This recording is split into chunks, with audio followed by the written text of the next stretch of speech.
Kapan Anda menghadapi masalah yang paling sulit?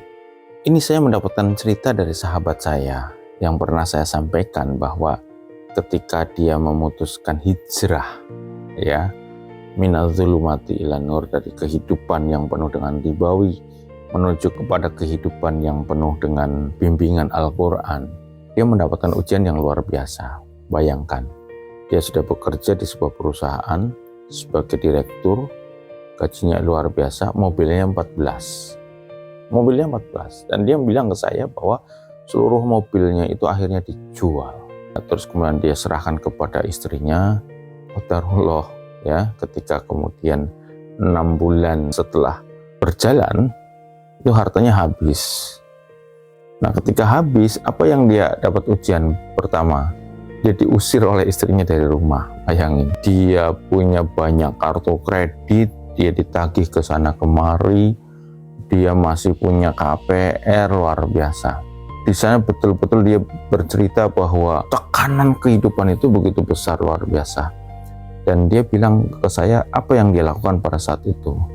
Yang dia lakukan adalah dia pasrahkan sepenuhnya kepada Allah. Dia bilang bahwa saya akan berusaha semaksimal mungkin untuk bisa menyelesaikan semua itu dengan cara yang baik, dengan cara yang diajarkan Allah Subhanahu wa Ta'ala. Saya akan berusaha, saya akan berikhtiar totalitas, saya akan berdoa maksimal. Namun ketika kemudian ikhtiarnya sudah maksimal, doanya sudah maksimal, masih mentok juga, maka fatawakal ala Allah, dia serahkan sama Allah, dia pasrahkan sama Allah. Maka di saat dia sedang betul-betul pasrah sama Allah, nasru minallah itu turun dari hal yang terkadang gak kita sadari.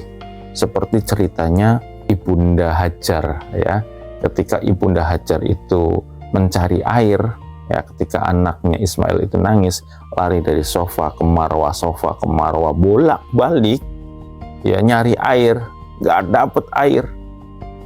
Ternyata datangnya air dari mana? Dari bawah kakinya Ismail. Nah, jadi terkadang Allah memberikan pertolongan kepada hambanya itu dari jalan yang berbeda.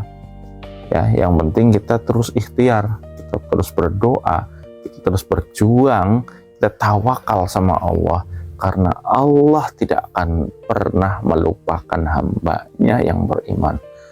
Ketika kita selalu mendekat kepada Allah di saat kondisi kita lapang, maka di saat kita mengalami kesulitan, Allah pun akan datang membantu kita. Semoga bermanfaat.